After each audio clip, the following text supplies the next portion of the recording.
Today's episode of Escaping the Drift is brought to you by Mando. Are you somebody that stinks? I know that sounds crazy. Or more to the point, you got a teenager that stinks? Because, wow, this Mando stuff, they sent me a package of it to try out. And if you've got that weird odor emanating out of your teen's room, try Mando all over deodorant. Because this package they got us, man, I put it on the boy, and I got to tell you, he and his room have never smelled so good. I mean, literally, you can use this stuff all over you.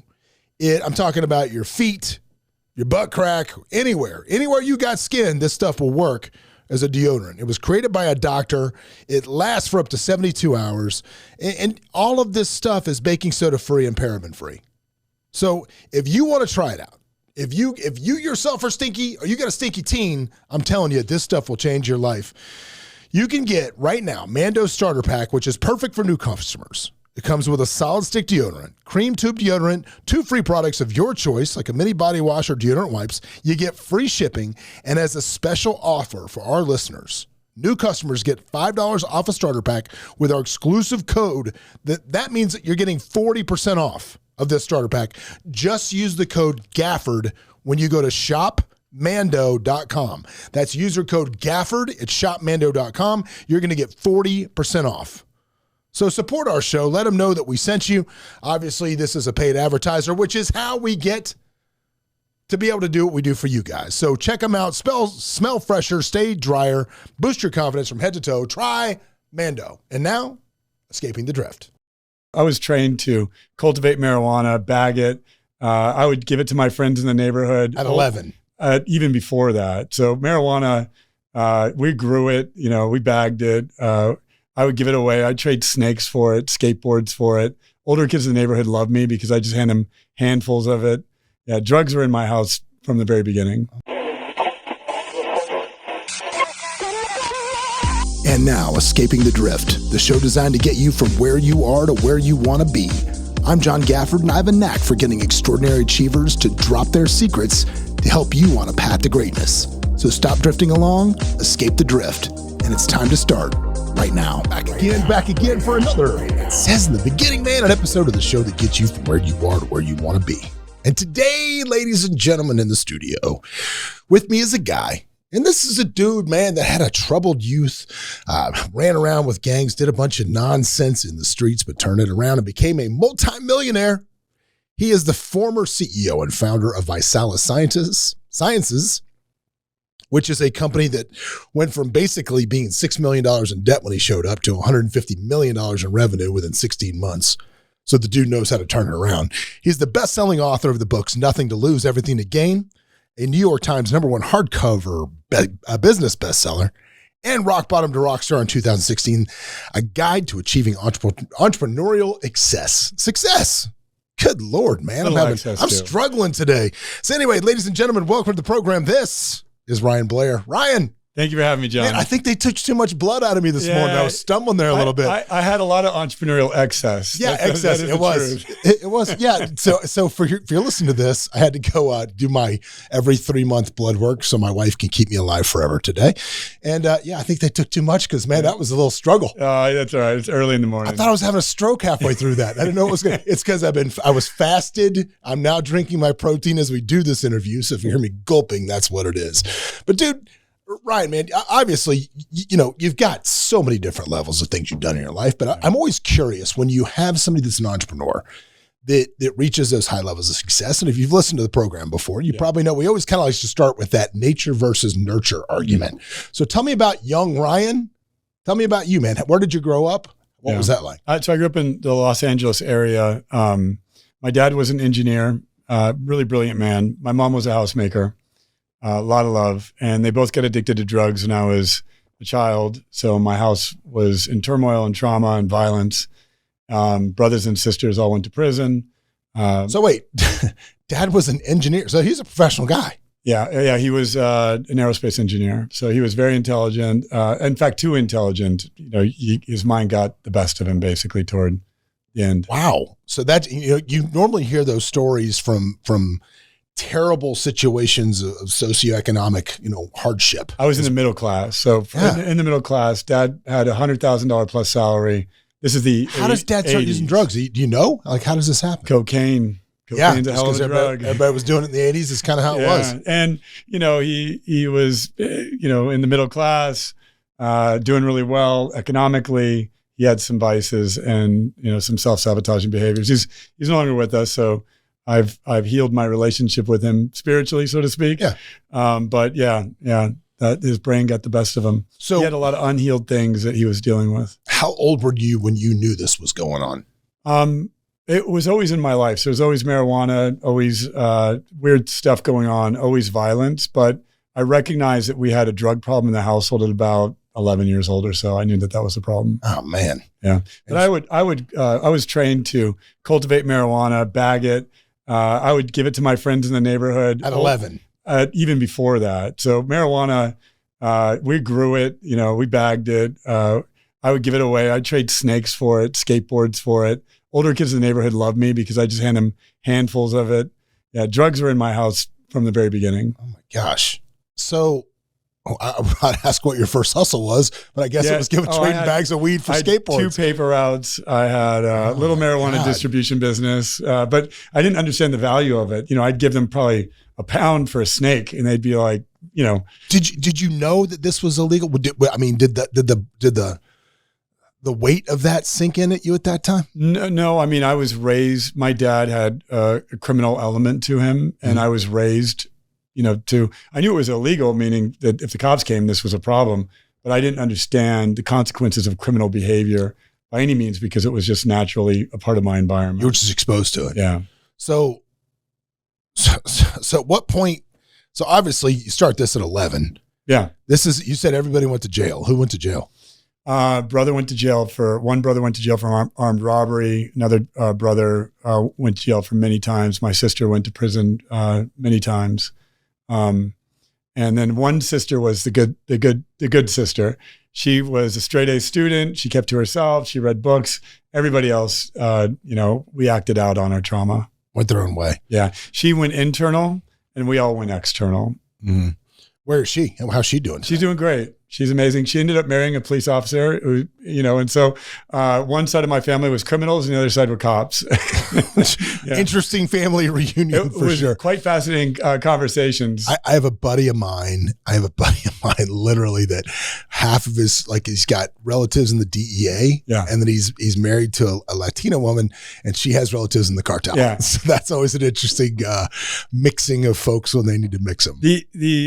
There's only a small degree of separation between a cop and a criminal. There's a fraction of a percentage because to be a great cop, you have to be able to catch a criminal. So you have to be able to think like one. You have to have some of the same attributes. You just have, values that steer you toward the law as opposed to away from it. Yeah. All right. So growing up in this, do you ever get in trouble? Serious trouble? Yeah.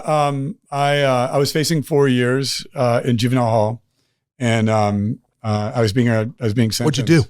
Allegedly. Strong armed robbery. Oh my God. Yeah. And battery. So you mugged somebody. Yeah. A couple times. How old were you? 15. And it was this was just a group of guys you're running with. It's what you guys did. They placed a case on me. So I was in a gang and I got in a fight with an older guy and he was over 18 years old. And I took his hat off his head in the fight. And so they loaded me up with charges. Now, because I had a public defender and I didn't know any better, I was going to prison. If you have a wealthy family that can hire a good attorney, you'd never get, armed Come robbery. on, the scales of justice are blind. I thought, right? Are they? You'd never get armed robbery for taking a hat off a person's head during a fist fight. It was a hat. I took a hat, but my mom didn't know any better, and so next thing you know, I'm heading to 4 years in prison. And I knew that because of the path of some of my family members and people in my neighborhood, in the event that I went to prison, I was done. I'd be a professional criminal because I was very smart. I was very capable of creating a lot of problems. I was leading over 100 people in the gang I was in at a very young age. And so I knew that once I went to jail, I was done. So I wrote the judge a letter begging for leniency. He granted it to me under the condition that I never returned to see him again. And he told me I should be writing in college, not in prison. And that changed my life because no one had ever believed I should go to college at all. I was a dropout, went to a continuation high school, and all of a sudden this man believes I should be writing in college. And so I had the dream to become a writer at that point. Okay. Yeah. All right. So you had your GED at this point? No. No, I was 15 years old. Oh, you're 15. I went and got my GED shortly after that. And then a mentor came into my life, and he was in real estate, and he was a very wealthy person. Let's talk about that. How did you meet your mentor? So he started dating my mom, and because my mom was, near and dear to me, she's no longer with me. I protected her. The neighborhood we lived in, I wouldn't allow any man to come near her. I had to be very protective of her. We were worried about drive-bys. I was always worried about her being killed. And so she said, I met this man. He's a good man. He's wealthy. He's in real estate, and he wants to meet you. And I thought to myself, this is my way out of the ghetto, right? Mm-hmm. And I had the meeting with him, and he was very harmless, nice man. And next thing you know, my life changed. So did he offer to mentor you right away, or was it just kind of okay? Did he stay with your mom for long term? Who was with him longer, you or your mom? He took me under his wing. It was by the grace of God. He took me under his wing immediately. He saw I had tattoos all over me. He saw I was heading in the wrong direction. He gave me motivational personal growth materials like Lead the Field, Tony Robbins, Earl Nightingale, Dale Carnegie. He insisted that I read these things. In fact, he paid me to read them. He bribed me because I wouldn't have otherwise. He said, I'll buy you new clothes to go get a job if you just read this book. Mm-hmm. And so he really leaned in on me. And then he gave me his job as what they back then they called it a Person Friday. And because I was a big kid, I was tough. He would have me do evictions for him. So I'd knock on the doors of his rentals and I would evict people. And, that was my job, is to process serve, basically. Process serving out of that. So, it's so important, I think, especially at any point of your life, if you want to get to that next level, to find people that will mentor you. And, now I'm going to fast forward a little bit. So have you given back to others in that same way, or is that the biggest joy of what you do now? Yeah. When there's a proverb, when the student is ready, the teacher appears. Mm-hmm. So my job is to give to anyone that's ready, right? I pay it forward as much as I can. And because I'm a spiritual person, my desire to mentor people is really beyond that. I think of, traditional like coaching or something of that nature. I really see it as an assignment. I'm here to help this person through whatever season that I've been assigned to. If they're suffering from, trauma, addiction, or if they're just trying to scale a business and figuring out how to rise to that level of success, I'm there to mentor them. Okay. Did you go to college? Yeah. Okay. So my mentor insisted I went to college. So you started just community college, I'm assuming. Yeah. Went to community college. And then from there, it turned out because in the gang, I used to steal computers and I used to have to reprogram them. And I was really good at that. That was my racket. And this was at a time when computers were, very valuable. The skill of computer programming and computer engineering was highly coveted, and people were paying good money for it. Mm-hmm. So I went to college, studied computer science, and then got a job in the computer sciences field and took off. My career accelerated right away. By the time I was about 20 years old, I was making over $100,000 a year and going to college in the computer sciences field. Just doing that. Yeah. So at what point, because like most great serial entrepreneurs, like I like to say, are chronically unemployable. Yeah. Right? You just can't work for somebody else. Yeah. At what point did you realize you were unemployable? So the company I worked for, the engineering company, bought a company out of Las Vegas that did player tracking and player management for the casinos. And they dispatched me to meet with the casino heads and to meet with their heads of IT and to develop the product and to actually be a part of the sales of the product. I said, I'm developing the product. I'm selling the product. Why do I have to have these other boneheads in the room with me? And that's what had me go out on my own and start my own technology company. So that was the first thing, was a technology company for casinos? Was it that? No, it was just tech in general. It was called 24/7 Tech. Our byline was, if your network is a wreck, call 24/7 Tech. And I just dispatched network technicians to help people with network issues. I love that, dude. We in my previous life, right? Yeah. I was a partner at a tech firm called Pattern Recognition. At the time, it's so funny now. Tech is such an interesting business to be in, and because very rarely do you land on what your original core mission was, right? You just never land on it. So there was a program at the time. This may ring a bell for you, but they had a software called Marimba. It was essentially where you could manage endpoints remotely. Oh yeah. So instead of having to go into a company and drop, 1,000 new Windows CDs into the computers. See, information kids used to come on these silver shiny discs. Yeah, the blue screen of death. Yeah, you had to manually put them in.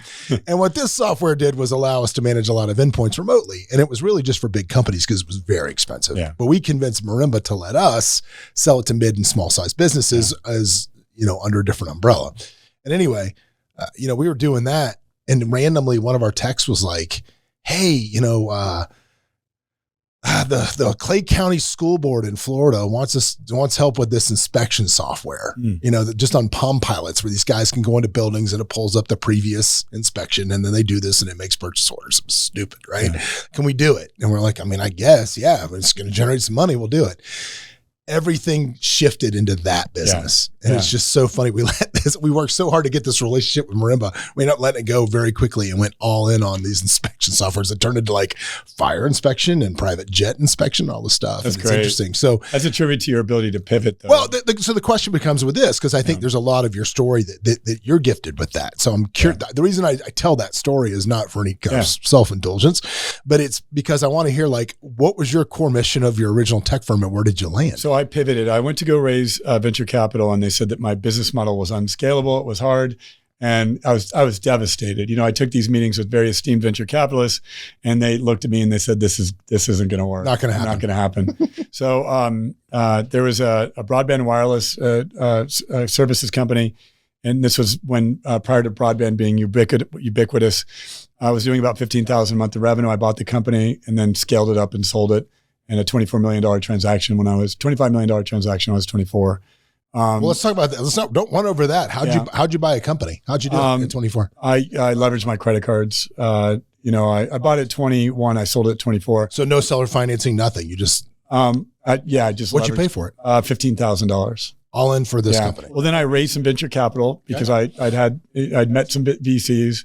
I raised about $3 million in venture capital, about 21 years old, leveraged that to then scale the business and then sold it at 24. Well, let's talk about this, man, because obviously such a big part of your history. And I don't want to just jump over Vysalis. I want to talk about that.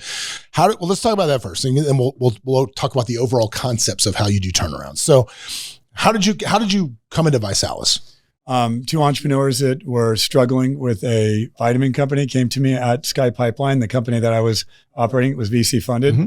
I took an interest in them. They told me about their business model. It was highly scalable, external sales force. I had a friend, one of my investors at Sky Pipeline owned a company called Party Light Candles, and they had a 60,000 person home party business that was doing, billions in sales. So I thought to myself that I could get them involved and I could help these two young entrepreneurs. That's what I did. So you can put that together. Yeah. So my first question about that, obviously, when you got involved, the place was negative and you left it $150 million. No, well, I bought it. I organized the buyout at about $20,000 a month, scaled it to $65 million a month, and then sold it. Yeah. So where did you learn how to do this?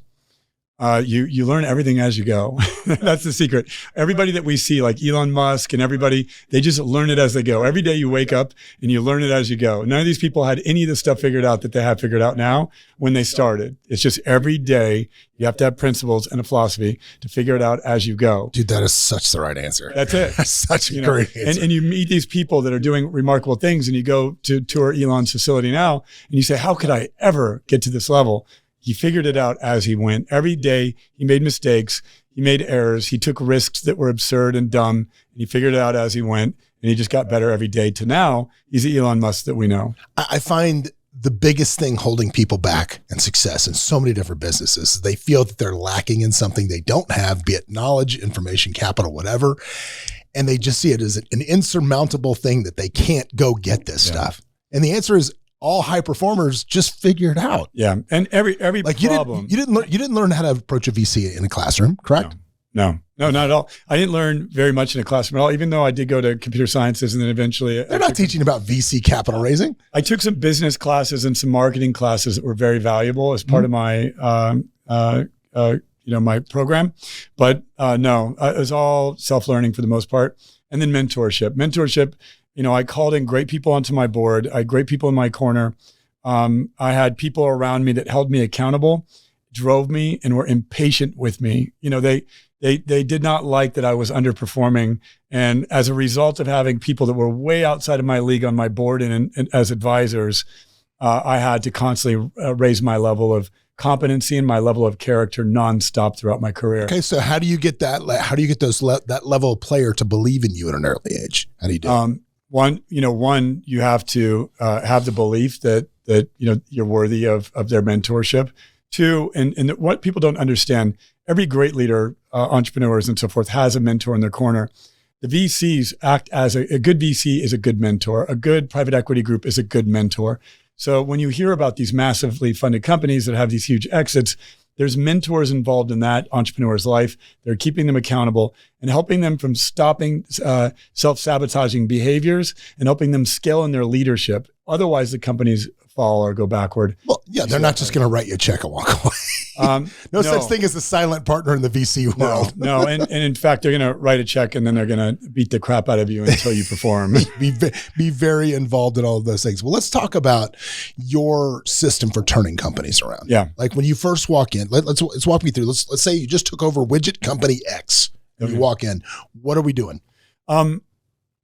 Well, did I buy the company? Yeah, you just bought a company. So walk me through. Let's turn a fictional company around. You and I right here on. I would immediately score every person on the team A, B, or C, and I would eliminate all the C's, and I'd tell the B's you better upgrade to A. I would have a recruiting group that I have on staff right now, which I have on staff, start backfilling the roles prior to me showing up, so that way I have talent lined up that wants to be a part of the opportunity. And I'd move in, I'd cut people as fast as I possibly could. And I cut all the fat out of the business. All right, stop for a second. Yeah. How do you ascertain who's talented, who's not? 50% of every company is operating, 100% of every company is operating at some number under 100% productivity. Mm-hmm. If they need a turnaround, they're probably at less than 50% productivity. So I'm going to get in there and I'm going to cut 50% of the staff out right away, essentialize the business, prioritize it, and drive it as hard as I possibly can. Are you looking for aptitude? Are you looking for attitude? Are you looking for, is the right person in the right seat, or some combination of the three? I'm looking for work ethic, first and foremost. In a turnaround, we all need to work 10 hours a day, 6 days a week, minimum, right? So it's really, in a turnaround, it's 9 by 9 by 6. And so who's willing to join me 9 by 9 by 6? I'm willing to incent them to do this though. So I'm willing to pay overtime. I'm willing to carve them in on equity. Yeah. I'm willing to put bonuses on the table, but we got to be all hands on deck because we have to stop the bleeding.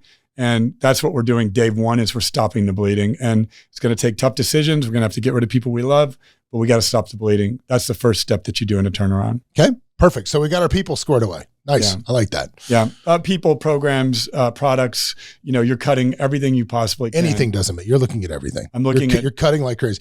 Elon Musk made that comment a couple of weeks ago. He said the reason that most companies fail is they don't cut enough. Yeah. When you're in the middle of a turnaround, the mistakes that I have made is that the entrenched people will fight to keep the resources, to keep the team members, to keep, their spend high. People love spending money. No one loves saving money, right? Mm-hmm. It's not fun to save money. It's fun to spend it. So you have to take it from a spend money culture to a save money culture, and not everybody's going to be along for the ride. So, for example, there's a company that, I've been very close to that raised over $500 million, and they were a spend money culture. Now they have to turn into a save money culture. That is a very hard shift for a company to do. Yeah, I think, we made a shift in the last year with COO at one of our companies, and he went and just cut everything without sacrificing any service to our employees or our end use. It just, the company over years, why do we use that vendor? Because you just always have. Yeah. When's the last time we priced this? We just haven't. Yeah. And you start pricing everything in your business, and the amount of money he was able to put back in our pockets in that first 6 months was really incredible. That's an exceptional operator. Most people are not brave enough and smart enough to make those tough decisions. We use a zero-based budgeting method where we just look at what are a couple, known factors in the business. Let's say we have 100 leads coming in. Okay, we have 100 leads. Now we need software for the leads. Okay, what do we need next? We have to spend money to buy those leads. What do we need next? All right, we need somebody to call those leads. All right, what do we need next? So we start from one particular influx, whether it be on the revenue side or one known. We have X many customers to serve. And then you take a blank canvas and you just add back each expense one by one until you've essentialized the business. So that you're trimming the fat that way. You're saying what's the bare minimum of we can do to maintain our level of service. Yeah, and maintain the level of service. To your point, yes. If I have where the customer doesn't feel it. Yeah, I have 1,000 customers. So if you and I have 1,000 customers that we have to serve, all right, how many people do we need to serve those 1,000 customers? Great. We need 10 people to serve those 1,000 customers. We need one manager for those 10 people. Now you and I can run a business with one manager and 10 people. Mm-hmm. That's all we need in the software, of course, to track and manage and run some analytics. And so, essentializing it to the bare minimum. And then everything else that you keep should have an ROI attached to it. What is the return on investment of this expense or this employee that I'm keeping? Yeah. And then we have to drive that return on investment per expense, per program, per product, per employee to make sure that we're actualizing the ROI that we've identified. Now, that's how we would go about the additional spend, is that it should be ROI generative spend outside of the essential spend. I think, a lot of the people listening to this show would be considered solopreneurs. I mean, they're not running scaled businesses. They're everyday work. They're still hustling in the business. They haven't made that graduation to CEO yet. And I would say the hardest thing to do when you're doing that process in your own business is buying your own time. And I find that a lot of people struggle with that. Like, yes, everybody says, oh, if you don't have a good assistant, you are the assistant. And I understand that, and you can't get it out of your own way. But I also see a lot of solopreneurs that I work with that tend to throw money away at dumb things in the name of time. Yeah. Like, what saves me time? Yeah, but does it? At that expense? Like, what is your time really worth at this? I think you may have overvalued your time. Yeah.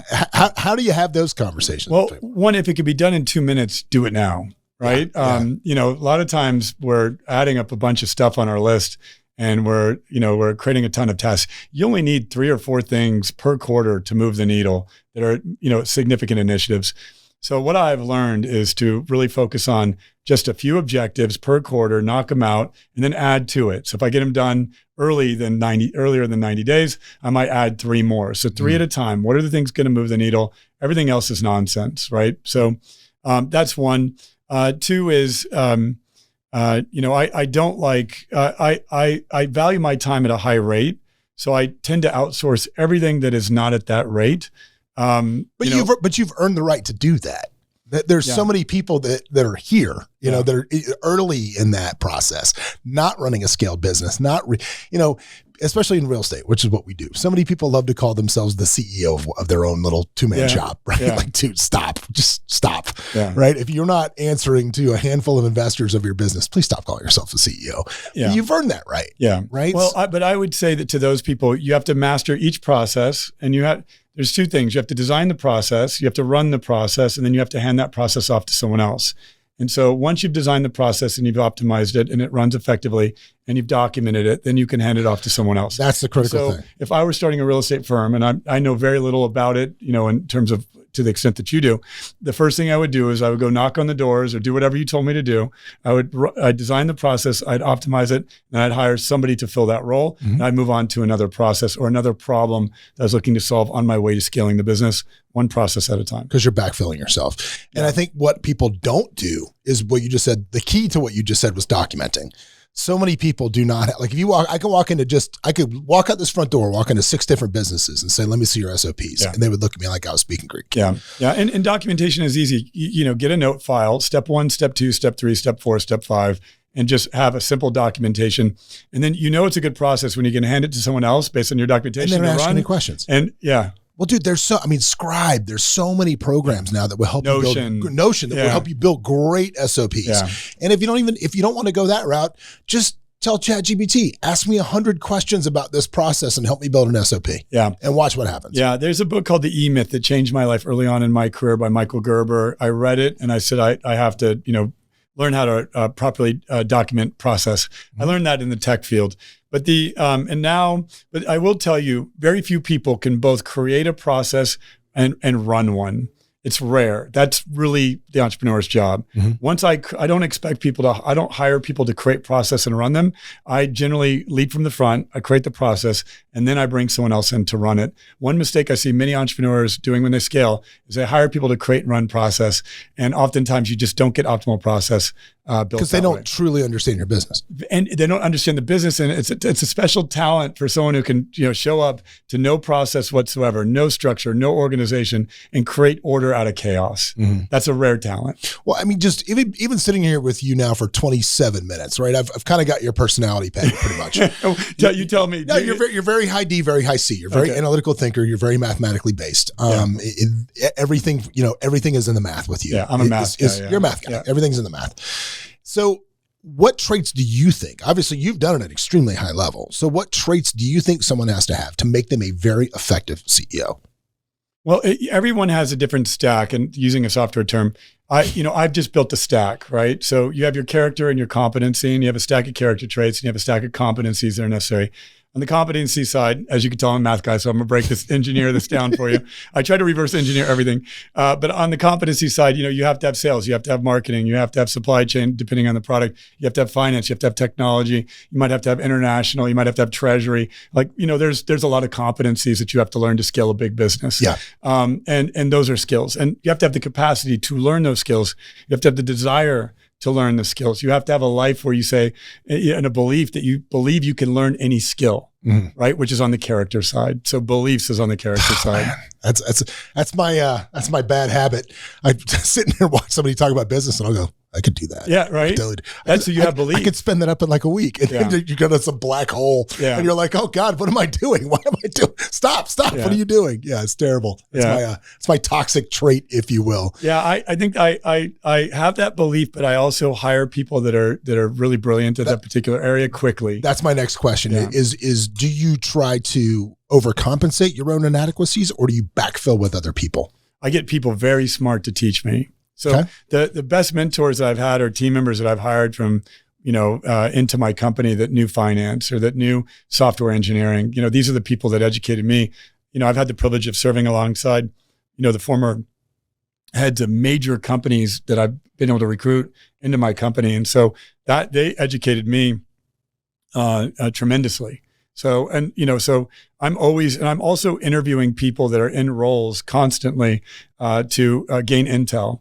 So if I want to start a business, I'll interview the product manager for X company or Y company, so I can better understand what they're doing and how they're doing it, and then apply those best practices to what I'm building. See, it's interesting because you just kind of answered both in what I just said, which is, it's what's best for the business is to backfill with people to fill your inadequacies. Don't try to just say I can overcome and be everything, because nobody can be everything. No. But it's also advised that you try to overcome by soaking up knowledge from the people that you backfill with. Yeah, you have to get to a level where you're not incompetent. Yeah. Right? Like if I'm incompetent. A level of competence. Yeah. If I'm incompetent on finances, you would not want to partner with me. No. So I have to have a degree of competency on this, which means I got to learn, I got to read books, I got to go to seminars, I got to hire people until I increase my competency. But I'm never going to be the guy organizing every transaction and figuring out the FASB rules, and the GAP rules and this, that, and the other for each and everything. I'm not going to figure out Sarbanes-Oxley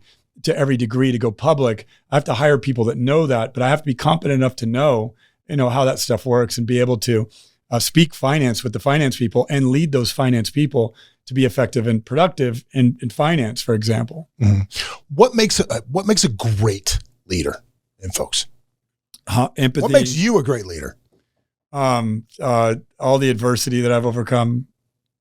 Yeah. I got to tell you, we're coming up on our annual awards thing. This is the first time I'm going to talk about this. We're coming up on our annual awards deal, and every year this is just so you know, I don't even think you know anything about me or our company, really. A little bit, right? So yeah, this is the #1 real estate brokerage in Vegas. Yeah. We're somewhere almost anybody else as far as volume. I understand you have 300 something, 400? 585 agents. 585 That's big. Our biggest competitor has like 1,500. So we're battling out with somebody's got 1,000 more foot soldiers than we do, and we're still winning. So there you go. Good job. Or close. We shouldn't be winning. I don't know if we'll still be winning by the time this comes out, but we like to be second, which is good because it means I can still have quality people here and it doesn't matter. But this year, we do our little State of the Union where we hand out awards to everybody. And I always talk about the new tech we're going to add and the new stuff we're going to add, and we're going to do this. And I had a situation happen where recently we lost our family pet. We lost our dog. Had to put him down. 2 hours before a party I was having at my house. So That's talking rough. about a tough night. Yeah. Having literally, we put him down and then 200 people show up at my house. It was interesting. But a week and a half later, we're sitting there and a box shows up at our house, and it's from Chewy.com because my wife gets all the dog's meds and all the bus up. And my wife's like, oh God, I forgot to cancel his stuff. And so she, she calls him up and she goes, hey, our dog passed away. Is there any way I can return this? And immediately got an email from our account rep. And he said, look, go donate it to a shelter. We're immediately going to refund you. And we're so sorry about Barkley. It's this heartfelt kind of email to my wife about how hard it was to lose a pet. 5 minutes later, she got another email from our old account rep. Oh my gosh, I just heard about Barkley. That's so terrible, blah, blah, blah, whatever. And my wife's like, look at this. Like, this is crazy. And I'm like, this is like the greatest customer service I've ever seen. And I'm already thinking I would never do anything with any pet company ever again other than Chewy. And then later that night, they send flowers to the house. Yeah. Like, bro. So, I thought about, as you get bigger and you scale in business, the thing that moves the needle the most with all of the things that we do here and all the effort and all of the customer service, it's those magic moments like that that make your company really part of the fabric of the community with not just your clients, but also your employees. Yeah. So I tasked all of our people here. I said, dude, this is all we are doing this year. I love it. I'm not adding anything else. Every single person that works for me in management or whatever else, they are tasked now with finding a magic moment for one of our people every week. Yeah. I don't care. And we're going to compete every week, and I want to hear what they were, and I want to hear what we did. And it just has to be something that we did for some of our people every week, every single one in all of our companies. And that's all I'm focused on. And I think it's so hard when you think the way that both, because I'm very, the truth is in the math. I say that every time somebody asks me a question, that's Numbers my don't lie, my standard answer. Well, the truth's in the math. I need to look at the math. Yeah. That's my standard answer. I like that. And it's so hard when you think that way that you get away from some of that stuff. So what do you do to instill that type of culture? And obviously you do with the success you've had. Yeah. What do you do to instill that type of culture? We've had programs like that. And in fact, I own a dog food company. I'm an owner in it that does similar things that you just described. So that math adds up when you create connection with people, and you create a relationship with people. That adds up. I had a good friend that was Vegas-based named Tony Shea, the founder of Zappos, who's no longer with us. And he did things like that too. And he was a highly analytical, brilliant Harvard guy. And, and he pioneered a lot of those things. His book, the Zappos book was phenomenal. Delivering happiness. Yeah. And he'd deliver flowers. And, and he taught me a lot about that subject. And this was one of the smartest entrepreneurs I had known. And so I've implemented a lot of those programs because they add up. The math adds up to it. You're creating belief in people. What is belief worth? Mm-hmm. If people are filled with belief, they will do anything for you, right? If they have no belief, they will do nothing for you. So we need to constantly fill that belief tank in people. And then with regard to customers, knowing that you care, every other company out there doesn't care. So when your customers know that you care, that's what your competitive advantage is, that you have empathy, right? So all these other companies don't care. You care. That's your winning formula. We're going to care more. Yeah. That is our objective amongst all of our brands this year is we're going to care more than anybody else does. Yeah. And that's an evolution that you've come to based on the fact that, you've gotten to the level that you're at. And now, this is going to separate you from the pack. But in order to get to where you were, you first had to be ruthless with the numbers. You had to, process everything, analyze everything, do everything in a very numbers-driven way. And then now you're at this place where the machine is working, and now you can add gasoline to the fire in ways that you couldn't before. So you can't do that day one, to the same degree that you can today. Well, I think if you're going to be a very effective CEO, you got to love what you do every day. And there's a lot of days in those number days that you're just like, another day, another dollar, just, looking at P&Ls, looking at balance sheets, looking at this, looking at that. And it's just another day. Yeah. I have a technique that I utilize where I look for love in every meeting. Oh, I love that. So if I'm thinking to myself, this is going to be work, right? This is going to be hard, or this is going to be a long day. I go, okay, I have 16 opportunities to find love today in these meetings. I have 16 opportunities to connect to a human being. Today's not going to be a hard day. Today's going to be a day that tests my endurance. So I'm turning it around every moment to try to optimize for happiness and to optimize to have fun as I'm working. And so that's the technique that I've utilized, as opposed to saying it's going to be rough. I got to talk to 10 people today. I got to have this. I say, oh no, I have an opportunity to find love in 10 meetings today. And I'm on a scavenger hunt in each of those meetings. Trying to find it. Right. Yeah. I try to look at everything as I get to do it. Yeah. I get to it. As you probably can attest to this, we are gentlemen of a certain age. And when you reach a certain age, your friends start to die. Yeah. When they start to die, it's like, and there's no candlelight vigil for them around the lake. It's just like, yeah, that dude didn't really eat that good and didn't take care of himself. And unfortunately, I just lost my 7th, what I would consider at one point of my life, either a best friend or in that tight circle of 3. I just lost my 7th one. So I said I was going to honor those guys. So I actually went and got my memento mori dog tags with all their initials on the back of it. Wow. And every time something comes up that I don't want to do, I'm like, these dudes would give anything to be doing this right now. I love it. Anything to be doing this right now. So that's great. Yeah, finding that why, and so many people have to do things. I don't have to do anything. Yeah. I get to do everything I do. That's beautiful. I'm gonna use it. I also have had lots of friends go, and I pay tribute to my mentors that are no longer with us. Tony Shea being one of them, John Wooden, the UCLA famed coach. So I'm often thinking about the shoulders that I stand upon, and the great ones that have poured into me that are no longer with us, and dear friends as well. So I love that. I think I'm going to get something engraved on their in their honor. I love that best practice. Yeah, dude. Let me ask you this, because you're coming from like handing out weed for snakes. Weird trade, by the way, but you're trading weed for snakes, and you're in a room with like John Wooden and all these guys. You just mentioned. So was there ever a time in your life when you suffered through imposter syndrome, or was that? Have you always had this innate level of confidence in yourself? Either answer is fair. Yeah. You know, I in retrospect, I was an imposter. I just didn't know it. Ignorance is bliss sometimes, kids. Yeah. And so, and looking back, like that guy that showed up to that room to raise money from VCs, I'm like, I can't believe he did that. But I didn't walk in, it was a mission. But I think because I was a fighter and I was a tough kid growing up, I had a thought in my head that I could beat these guys in pretty much every sport. I could beat these guys in a fight. I could beat these guys in 9 out of 10 things, maybe not in finance, maybe not in business, but I'm going to learn everything I can from them in those subjects. So I showed up very aggressive. I was intense. I was there to get the information out of them, to extract what I possibly could so that I could achieve my objectives. Just unapologetic about it. Unapologetic, because I showed up to a person, it's like I'd size the person up and I'd say, if we were in a street fight, you would not, be disrespecting me right now. So I'm showing up to you with respect. I want the information that you have. I need the help that you have. But I was man to man in those meetings. I wasn't afraid of those people. Yeah. Love that. No, that's good. I want to talk a little bit now, because obviously, you run now your faith-based entrepreneurial coaching. Yeah. You run that. So let's talk a little bit about your faith, because obviously it's very important to you. At what point did you find that? So I was raised by a grandmother that was very faith-driven. She taught me the foundational values. But when my family got addicted to drugs, I strayed from it. I also was partying and living like a rock star. Then when I started making tens of millions a year, I was really living like a rock star, decadent life. I got completely away from it. Then my mom died. And as she was dying, I made a commitment to her. I confessed to her.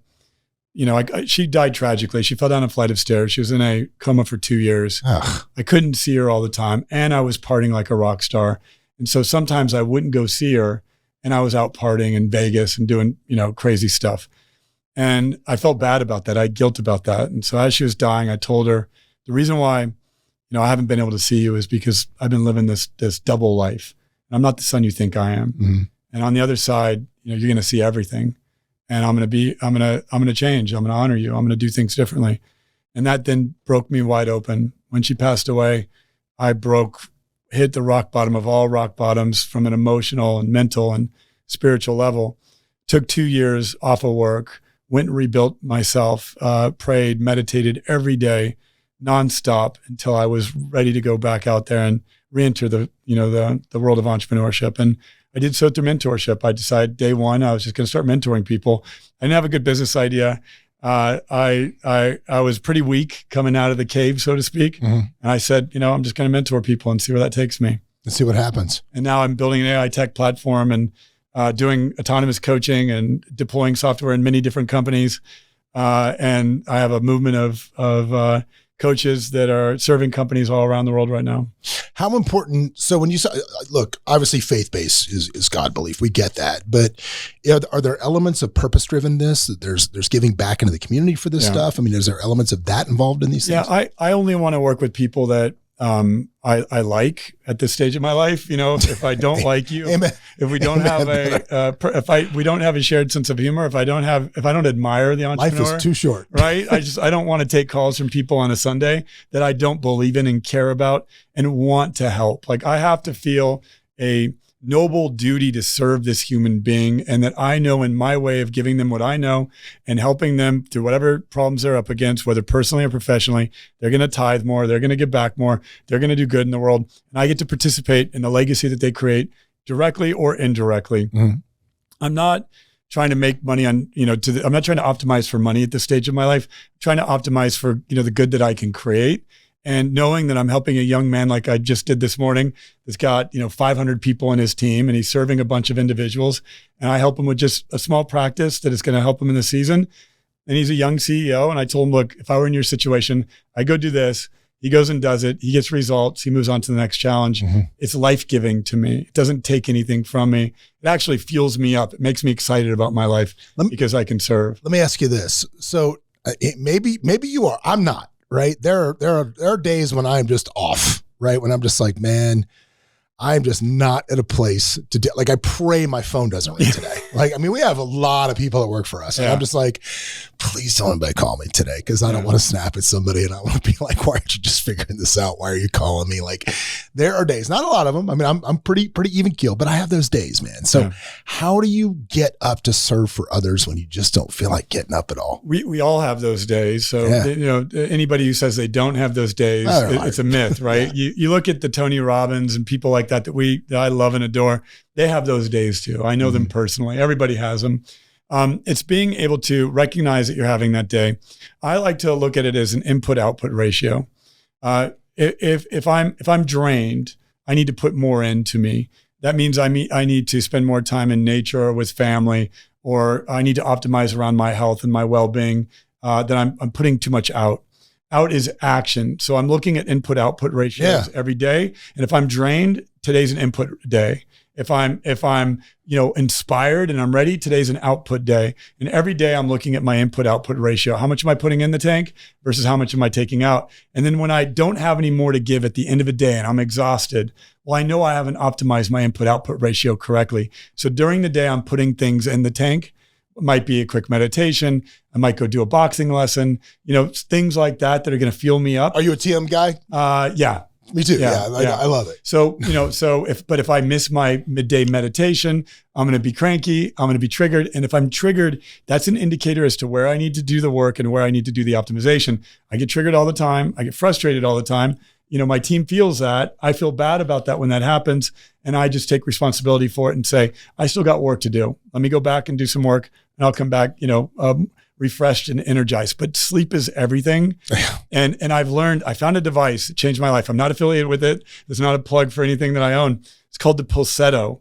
You put it on your neck. The Pulsetto. Yeah, it stimulates your vagus nerve, and I sleep like a baby. It's like $300. The Pulsetto. And I have no affiliation with this company. Really? I was sleeping like 4 or 5 hours a night. Now I'm sleeping 8 hours a night on this thing. Really? Yeah. No medication, no sleeping pills. Yeah, dude. I track my sleep. We were talking about biohacking before. I track everything. Yeah. You put it on your device 10 minutes before sleep. There's a sleep program on it. It like sends electric shock waves into your vagus nerve, and I sleep like a baby because of it. Dude, I'm in. Yeah. Yeah. Cause like $300. Yeah. I do the ground. I try to get off the blue screens 2 hours before I get on the grounding mat. I'll run it down to about 8 megahertz. So it's that low megahertz to kind of chill you out. And it's been, it's good, but I was going to my next one was going to be the 8 sleep, because a buddy of mine just said that thing is magic. That's my next one too. He said it's just magic. He's like, this thing is magic. But I'm going to try that, which is great. It's so interesting that you were talking about the input output, variables for yourself. Because I was talking about, I look at marriage that way. People ask me like, what's the secret to a good marriage? I'm like, dude, it's like a bank account. You make deposits and withdrawals. Yeah. And you better not ever be overdrawing your wife. That's how you do it. Sometimes Why does your wife let you stay out after the fight till late sometimes when you're with the boys? It's because I show up for her all the time. And so I always make way more deposits than I make withdrawals. But it's interesting. I never thought about that with myself. Like, am I feeding myself enough of what I need? Yeah. One of the things I do, by the way, I'm a newlywed, so I'm taking Congratulations. I'm taking your advice on that's it, man. Deposit withdrawals. Marriage. One of the things I do is I write up a list of all of the activities that give me life: the sunset, the sunrise, watering the plants, walking the dog. And I have that long list of activities. And in the event that I have a gap or I'm a little exhausted or I get triggered, I just go do one of them. Some are less time than others. So I might pick one that's more optimized for whatever the window is. You know, I got a speed bag in my house. It gives me joy. I get into a flow state. I hit that thing for 10, 15 minutes and then I'm pumped. I got a little trampoline that I'll go bounce up and down on. I'll go dance on the thing, play some good music.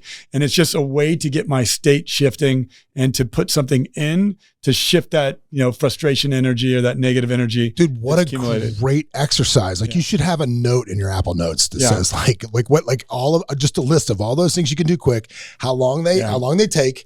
So you don't have to think about it. When you hit that spot, you're just like, I got 20 minutes. I got to turn this around. Just draw one from a hat. Draw one from a hat real quick. The other thing though, if you want to shift the energy into, there's two things you can do. Is one, you pour into, the other is you pour out to someone else. Tithe, give to a friend, do something good, anonymous. Don't take credit for it. Try to help a friend. And they don't even know you're trying to help them. So, take on a project where you do some good. That will shift energy heading in your direction as well. Yeah, it's so hard to balance out the social media aspect of everybody's got to do everything you do. And let me go give to the homeless. Everybody's like, well, I just want other people to be inspired by what I'm doing. Yeah, I agree. It's better if you leave the camera off. Yeah. I think there's only one thing we do all year where we turn the cameras on. It's when we go pay off the layaways for Christmas. That's like the only thing that we ever say, this is what we're doing because we want more people to come next year. Right? You should be doing things in secret as well as things public. That's why they call it Secret Santa. Yeah. It's not public Santa. Yeah. Secret Santa. The greatest, the most pure gift that we can give is one where we have no intention of anything in return whatsoever. So I don't want it on social. That's the most pure gift. But it's okay if we're giving with some intention. There's nothing wrong with that. We just want to be public about that. Yes, I have an intention. I want to drive traffic to my firm for these gifts because I believe every firm should do that. Nothing wrong with that. We want to give with pure intention, and we don't. We want to be honest about the intention that we're giving the gift with. What's your favorite? Because obviously we're not publicizing. I'm just curious what your favorite thing is you do. Do you have one little thing that you do consistently that is your favorite thing to do? Just giving? I like to involve people in the conspiracy of giving and they don't know it. So I might tell you, hey, I love that. Let's give a gift to someone that we both mutually know, let's say. And then I ask you, hey, I'll send you $100. You give it to them. They don't know that I've given it to them. You are now involved in the gift. I'm involved in the gift. So we're unlocking multiple blessings. So it's a conspiracy of giving. And they have no idea that I was, the person that was a catalyst there. So I say to you, don't tell them, that I'm involved. I'll send you the $100. You give it to them. You say, okay, let's do it. And then you involve me in a conspiracy to give. And so together we're conspiring to give more, and we're involving multiple people in the gift. I do it with my son all the time. I love that. That's great. Dude, it's so important to teach the kids that stuff. Yeah. Probably my favorite thing I do all year is around Christmas for the 23 days or 24 days. Yeah. Sometimes we get the 24th, depends how busy we are, but it's always the 23 days. Every day, we'll give away $100. Yeah. Just randomly. Yeah. That's great. Just randomly. And I always want to do it with my kids as much as possible, just so they can just hear, which is great. I love doing that. A leader like yourself, by the way, there's somebody that needs you. You could call up and just pour life into. You call up and not on your team. That's different. There's people outside your team that in the industry. You could just call up and say, hey, I just want to tell you, I think what you're doing is great, and just keep at it. That will shift the energy because we give to our team all the time. But when we take time to give outside of our team, that also shifts the energy heading in our direction. Well, it's so funny. I had something happen the other day that's never happened. Unless I was speaking somewhere and obviously in an obvious place, right? Because then people always come up and talk to you after. But I bought kind of an audacious car. And I'll say it's audacious, but I've always wanted the car, so I bought the car. I can afford the car. I bought the damn car, right? And it's for me. It's not for anyone else. But there's a benefit to the car because it's now happened twice. I've had 2 younger age kids, young adults, kids, whatever, blah, blah, come up to me and ask me, what do you do? Yeah. And how do I do, like, what advice would you give for me? At your age, you can do that. I love that. I don't recommend, a lot of young people will do that and they'll buy the Lambo because. No, it's dumb. Yeah. No. And they'll buy it because they try to justify it. There's going to be a lead engine. And generally speaking, you're not going to pay for the Lambo through leads. No, you're not. No, I am saying I appreciate this car because it allows me to give back, not because it's generating me anything different. I used to have a classic car that people wanted to take pictures with. Yeah. And it was always a privilege. Like people would just say, it's a life dream of mine to take a picture with this car. And I'd say, please sit in it, get in it. Do your thing. So I agree, and it's important for us to share in our wealth in different ways. And so congratulations that you're doing that. I love that.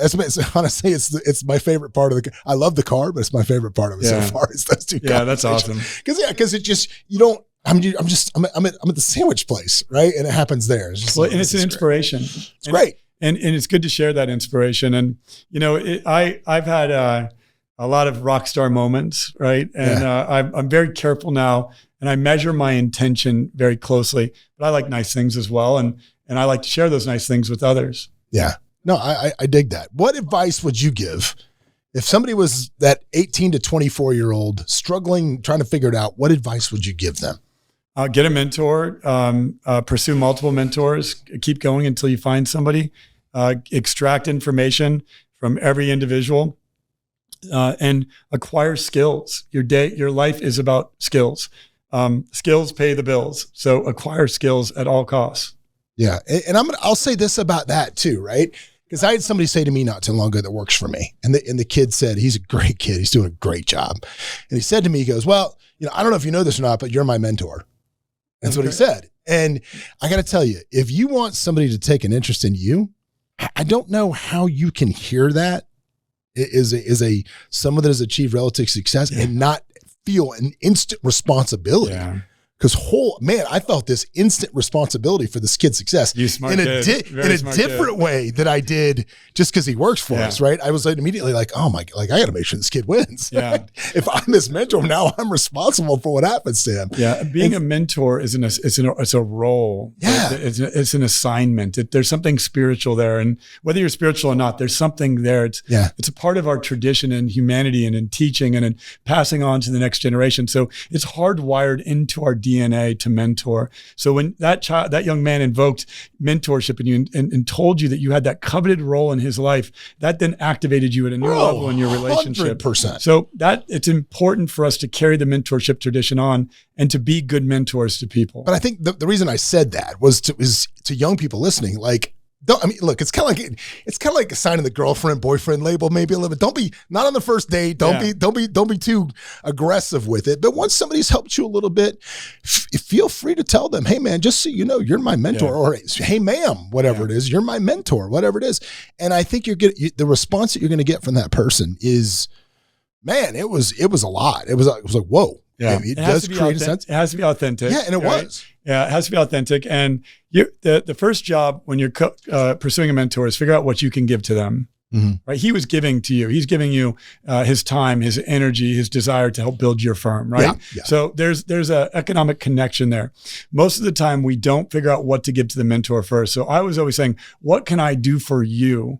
Can I donate to your charity? Can I donate time to your charity if I don't have money to donate to your charity? How can I serve you first and foremost? Because I know what you're going to give me. Yeah, I understand clearly what I want from you. So I don't understand clearly what I can give to you. So help me clean up your yard, your garage. What do you want me to talk to your son? What can I do for you? Yeah, then once I get that, that relationship established, that it's going to be reciprocal, then we have a mentorship relationship. It has to be reciprocal. He's giving to you. But I think it to a certain extent though, if somebody shows me enough gumption, the fact that they just want to learn, and then you can't be an asshole. Anytime somebody's an asshole with me, I'm out, right? If you start, what should I do? And I tell them and they do the polar opposite, I'm like, okay, you don't need me. Well, they have to want to learn. They have to take action on what you taught them. And then they have to at least give you some gratitude in the process, right? Totally. So what you receive back is gratitude, and that gives you fuel, right? Yeah. When somebody sometimes that's enough for me. That sometimes that's enough. Hey, if somebody gives me gratitude, that adds to my life. That gives me good energy. I feel that. I'm thankful for that. But there's a concept spiritually called bread of shame. We want people to know how they can earn your time. So I will make people, they say, I want you to mentor me. I'll say, I need some help in my garden, right? I do. Just show up. Yeah, you always need some help. I need some help. I might show up. I need some help. Why? Because I'll resent you if I don't feel like you are showing up to contribute. Now, what can you give me? You can't give me money. You can't, if you're broke, you want to help me with my trash, help me with my garden, help me with organizing my garage. Give me time back. And then I'll give you $10,000 worth of my time, which is an hour. Yeah. Right. So just, give me a couple $100 worth of your time and I'll give you 10 of mine and I'll be happy with that trade. Well, dude, that is a trade that anybody should be willing to make. Oftentimes people want though. They ask, and they're not willing to give in return. That's the question. It's like, would you work in somebody's garden for $10,000 an hour? Yeah. Everybody say, yeah, okay, great. Well, this dude's going to give you $10,000 worth of knowledge. Go help him pull some weeds. Yeah. Yeah. That's the litmus test that I have for people that want my help. I have a property. That's the Mr. Miyagi stuff right there. I do it. Yeah. I have a property in northern Arizona and off the grid, 80 acres. Yeah. And I got work to do there at all times. So if somebody wants my mentorship, I'll put your hands to work. There. Yeah, let's go work up there. All right. Well, dude, Ryan, thank you so much for coming in, bro. I want to keep you on schedule. I know you got a flight. Thank you. If they want to find you, how do they find you? On Instagram, I'm at Real Ryan Blair, or you can go to altercall.com, ALTERCALL.com. Cool. Well, brother, it was good to have you through. You're welcome back anytime you want to come back, and we'll see you again. I mean, look, I think if you listen to this today, as with so many of the high-level people we come through, the key to your future success normally lies on the other side of your ability to, number one, ask for help, but number two, be worthy of it. We'll see you next week. What's up, everybody? Thanks for joining us for another episode of Escaping the Drift. Hope you got a bunch out of it, or at least as much as I did out of it. Anyway, if you want to learn more about the show, you can always go over to escapingthedrift.com. You can join our mailing list. But do me a favor, if you wouldn't mind, throw up that 5-star review, give us a share, do something, man. We're here for you. Hopefully you'll be here for us. But anyway, in the meantime, we will see you at the next episode.